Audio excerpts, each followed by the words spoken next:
Dr. Boyce Hawkins from Your Black World and the Black Business School. And I wanted to talk for a second about what's going on as I give you guys coronavirus updates on, not outdates, but updates, coronavirus updates in terms of what it's doing, not just to the world, but also to the financial markets, stuff like that. Right now it looks pretty crazy, pretty grim with the stimulus package becoming a subject of debate.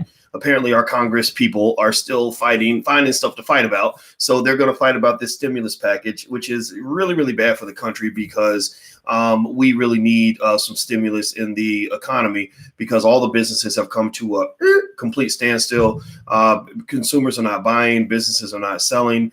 Banks will not be able to lend, and it's going to be a mess. We're going to be looking at a recession for sure, maybe a depression. But what is fascinating is that up until the coronavirus panic, the economic fundamentals actually look pretty solid. Now you can't say that anymore. So anyway, before I move on, do me a favor. If you believe in putting Black people first, type B1 in the chat.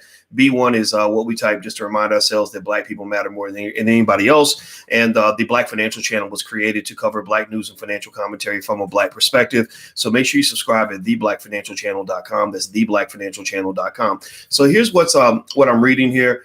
Basically, stock futures pretty much tell you what's going to happen the next day in the stock market. So I pay attention to the futures because futures tell me what's going to happen in the future. Well, the futures market is tanking. It's not tanking, but it's not doing so great. Largely because, despite the fact that we all know that there's a crisis and despite the fact that we know that a stimulus package is on its way, despite the fact that we know that we need to do something drastic to save the economy, they're still not getting things done the way they should. And so basically what you're going to be looking at is not just a decline in prices, most likely at the start of the day tomorrow, but you're also going to be looking at a massive amount of federal debt. You're looking at a deficit that is going to be just insanely high. I'm going to read some of this to you. It says the government deficit is about to explode to fight the coronavirus. Congress and the White House are working on an economic stimulus bill likely to approach $2 trillion. I think it's going to be more than $2 trillion. The spending comes with the government already expected to run a budget deficit exceeding $1 trillion. Economist Paul McCulley said aggressive spending to combat the coronavirus economic impact will be a, quote, bridge to the other side of an act of God. In addition to the spending, a Treasury backstop of Federal Reserve programs could provide another $4 trillion in liquidity. Administration officials say the spending will pave the way for greater growth later in the year. So what's probably going to happen most likely is you're going to see some parts of the economy that are going to boom as a result of the crisis. Whenever there's a war, whenever there's a crisis, whenever the economy shifts, there are people that are either positioned or who position themselves where they just make a killing, because of the chaos.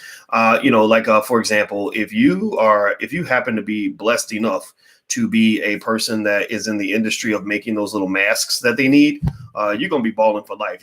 Those people will make enough money in the next month to fund themselves for the rest of their lives. They could all retire next week. And so, really the economy isn't dead. It's just shifting. It's like an economic earthquake.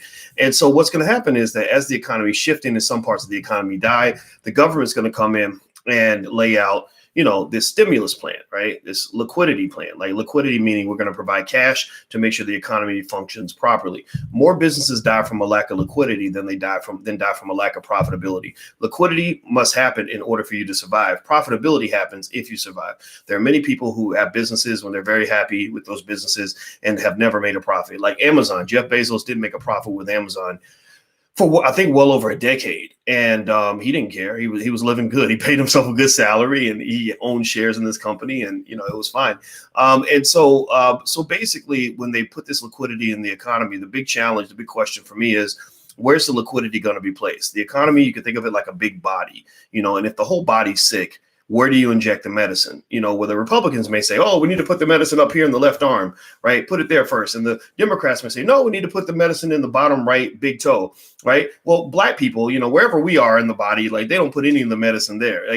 So a lot of that stimulus is not going to go directly toward Black folks because a lot of these politicians don't care about the Black community. They just say, okay, well, just get in where you fit in and just blend yourself into whatever we got going on and you can get a piece of that. So I think that maybe as the economy recovers, one of the things I'm going to try to do, and I encourage you guys to feel free to send me emails on this or send me messages on Facebook, is I want to try to figure out where this money's going and where you can get some of it. Because I know some of you guys have businesses, they need money. Maybe you don't need a grant or anything. Maybe you just need a loan, or maybe you need the ability to pay your bills a little bit later or whatever. I know people that have basically said, I'm not paying any bills until next month or 2 months from now, just because. And then when they ask about it, I'm just going to say, because of the coronavirus, everybody kind of gets it. And I'm not saying don't pay your bills. I'm just saying I know people who've told me that, who said any amount of money that I don't have to put out to pay in advance or whatever, I'm going to just kind of hold on to that, and I'm going to take my time. A lot of maintaining the liquidity in your business comes down to what they call cash flow timing. Cash flow timing connects to how quickly you can get others to pay you, and how slowly you can pay other people, right? So it doesn't mean that you want to not pay people. You pay them, but you set terms on your agreements so that you have time to make sure that the money comes in before the money has to go out. The fashion industry, for example, a lot of you all saw when Damon Dash, who created Rockefeller Records, when he came through the Black Business School, he talked about how he hated the fashion industry because you might sell out and sell like crazy, but because you have to put all this money out, and it takes 90 days for your money to come in, you could still go bankrupt because you grew too much. A lot of businesses die because they grow too fast, right? So basically, this is a time where, liquidity management, cash flow management is really, really important. And I'm looking forward to seeing what the government does. I think that because of the panic, the stimulus is probably going to be historic. But what's really happening economically is that we're just kind of tearing this country apart. I think in the next 50 years, you're going to see a whole different version of America because they keep piling all this debt on debt. And there's no real concern for the long-term implications of what they're doing. So basically, when this thing passes, it's going to be historic. It's going to be massive. Is it going to work? I don't know. It depends on whether they can kill the virus, but kill the bigger virus. The bigger virus is called panic and fear. If they can kill those viruses, then the coronavirus, I don't think the coronavirus is sitting back chilling like, hey, I just killed 2 of y'all. And the coronavirus is like a biological terrorist, because the coronavirus is sitting back thinking, wow, if I kill just 2 people, then I can scare another 20 million people because I killed 2, right? Because if you look at the actual numbers in terms of the number of people who've actually died, it's not a big number, and I've been watching all these shows on Netflix about pandemics and just seeing how bad it can get, just trying to really understand it. And pandemics are certainly not to be laughed at. They're not something to overlook. They're not something to sneeze at. But, when I was looking at even the worst case scenarios, I was like, okay, worst case scenario is that coronavirus impacts, 1 billion people or something, and a lot of people are going to die. But, I would be curious to know how that number of deaths compares to the number of deaths that we have every year from just other things that we don't even pay attention to, that don't scare us into staying in our houses 24 hours a day, like heart disease, strokes, cancer, diabetes, HIV. If you add up the number of people that die from those things, it's far, far greater. The flu, throw in regular influenza. Those numbers are pretty big. And here's the thing, we manage the flu and we fight the flu and we take the flu very seriously, but we don't let the flu scare us into sitting still and freezing. And that's what it is. So anyway, Doc, take a load off, go to D Nice's IG Live. We got enough Black people that want to party. I don't want to party. I like to be a thinker. It doesn't mean you can't have fun. It doesn't mean I'm not into having fun. But I think honestly, the reason Black people are in our dilemma that we're in is because we're always trying to laugh and joke and sing and dance and rap and have fun. And we're not thinking about strategy. People are going down economically. A lot of people are going to go down, and the people who are partying are going to get screwed. You're going to get left behind, and so I'm not sitting here telling you that parties are not cool. Like, you can go party. I mean, it's totally fine. I like to laugh. I have fun on my YouTube channels. We had a digital slumber party a week and a half ago where we all got together on Instagram or on Facebook in the middle of the night. And we had a little party, we were all just kicking it, hanging out, and that's fine. But I think at the end of the day, you also have to realize as Black people, you're always at war. Somebody's always out to take what you've got and keep you behind and destroy everything that you've built. And so I'm not really trying to sit around and just laugh and joke all the time. Like, I want to be a little bit serious, because if you're not serious, if you're never serious, then why would you be surprised when the world does not take you seriously? If you're always the clown, why would you be surprised when they look at you as a clown? we're good at being the clown. If a black man wants to get ahead, it's much easier to get respect from white folks if you're a black man who's a comedian telling jokes, or if you're a rapper who's thugged out, acting like a coon, or if you're doing what Lizzo's doing, twerking while you're playing the flute with your big jelly rolls hanging out, right? Like if you do stuff like that, coonery always gets you opportunity. But I think that if you're serious about your people, you got to be serious. You can't just sit around always laughing. In fact, let me give you a good example of this. This is just me. I'm going on a tiny little tangent. I hope you will allow me to do that because I think it's worthwhile. I interviewed some brothers that lived in the South Bronx in the 1970s. This is definitely back on economics, Richard. They lived in the South Bronx in the 1970s, and they were pioneers of hip hop. They actually were the first guys to start having those parties where the DJs and the rappers, the first DJs and the first rappers, DJ Kool Herc and Grandmaster Flash and all those guys were doing their thing in the South Bronx. And so they were having these parties, and eventually what happened was that this stuff got really big. So all the record labels started taking notice, and all the corporations started saying, "Whoa, we really got something here. Let's see if we can get control of this so that we can make our money off of it." And so what happened was when you got to the very first rappers that were mainstream, these were guys like the Sugar Hill Gang who really didn't have any roots, from what I understand, any roots in authentic, original hip hop. Like they were not the people that were most known for hip hop. These were just 3 dudes, 4 dudes, however many were in the gang. These were a bunch of dudes they just grabbed, and they were like, okay, we need 4 black guys who can rap, or 3, or whatever the number was. And so people got pissed. They were like, man, that ain't right. Y'all ain't real hip hop, right? So I asked the guys, I said, you were sitting on top of this $1 trillion industry. I said, why didn't you benefit from that financially? Why didn't you create businesses around that, business models, getting things trademarked and copyrighted and all that? And you know what he said? I swear to God, that comment triggered me a little bit. I'm going to tell, because it made me want to tell the story. You know what he said? He said, well, man, we wasn't really thinking about the business side. We was just looking for the party. We was just looking to have fun. And I said, okay, well, if you spend all your time looking for the party, then you'll never be around when it's time to get the power. If you're always looking for the party, then you'll never have the power.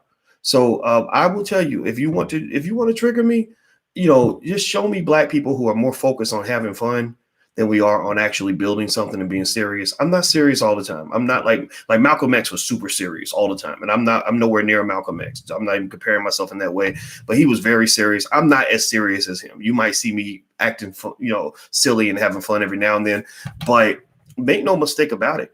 I know without a doubt that we are, as black people, we are at war, and we have been losing that war. We've been getting our butts kicked for a long time.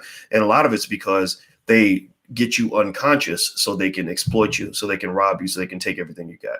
So be serious, just have your fun, but have your serious time too. So in terms of seriousness, here's the deal. Here's what I'm thinking in terms of game plans. I'll keep on talking about what's happening, what I'm seeing with the coronavirus. Every day, the media loves to announce when some celebrity has a coronavirus. They're not doing it because it means anything significant, or they're doing it because it makes a good headline. What I'm really paying attention to is, what the economists are saying in terms of when they think, the stock market will bottom out and start to go up. A lot of people are saying it hasn't hit the bottom yet, that there's still a little bit of a ways to go. I think it's close to the bottom. I think that also what it comes down to really is 2 things. One, when they roll out the stimulus, it's going to be huge. And then 2, if they get to the point where they start speaking as if they're turning the corner, they might even do what China does. China's just lying. China is they're just lying. Like, I'm not saying they should lie. I'm saying, but China is like, think about this. China had an insane, out of control amount of coronavirus infections 1 week. And then 2 weeks later, they're like, oh, we only had 1 new infection this week. We have over 1 billion people, 1.2 billion people, and we had 1 infection. That's it. Just 1. That's all. Everything's fine. It's good here. It's good. Yeah, right. Come on. Like that's a lie. That is a lie. Like, if you don't test anybody, then you're not going to have any infections. It's like HIV. Like I don't know a single black family who will say, our child or died of AIDS, or my cousin died of AIDS, because it ain't never AIDS. It's always some disease that you get because you had AIDS. So then they say, oh, my cousin died of cancer, or my cousin died of diabetes, or my cousin died at 38 because he caught the flu. Right? That's what it is. Like, that's why you don't have any friends who have a relative who died of AIDS. Like seriously. So the same thing is true, I think, with coronavirus. I think that China is like perception is reality, and we need to maintain the perception that we have this under control, that everything's good, because we need our economy to move, because the Communist Party will lose its power if they cannot maintain a strong economy. That is the foundation of the political stability that China has had for the last several decades. If you listen to Chinese history, which Alicia and I did, when we went to China about a year and a half ago, we would walk through the streets of Shanghai and we spent all of our time listening to this audiobook about Chinese history. The Chinese history is very volatile, very crazy, lots of revolutions, people getting killed, heads chopped off, all that. So I was like, this is a huge contrast to what we're seeing now. We're seeing a stable nation that's very prosperous, but it does not always have to be that way. So basically, I think that, that having a free media is a good thing, particularly in the age of Trump, because Trump's always up there in line so much. But that sometimes there's a point where you're like, sometimes it almost seems like too much information, if processed in the wrong way, is not a good thing, right? Like if I occupy a headline of the New York Times each day by highlighting one person who died from the coronavirus, am I really doing society a favor by keeping them informed?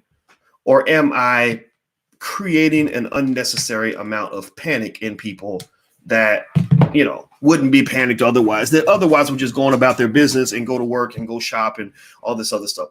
I don't know. I'm not here to draw that line. I'm not here to make that decision. But it is what it is. And that's just me telling you guys the truth based on what I'm seeing from where I'm sitting right here. So anyway, guys, I'm going to get out of here. Do me a favor. Make sure you subscribe to the Black Financial Channel, theblackfinancialchannel.com. If you're already on the channel, subscribe, hit the thumbs up button, hit the share button. Also, if you want to know which stocks I'm picking, I always announce which stocks I'm picking in my Black Stock Market program. So there's a section at the bottom that says what Dr. Boyce is picking. So you can go subscribe at theblackstockmarketprogram.com. The first 30 days are just $1. So go give it a try. theblackstockmarketprogram.com. So I'm out of here, guys. Have a good day. I'll check back in a little bit later. Hit the thumbs up button on your way out, and I'll see you soon. Take care. Bye-bye.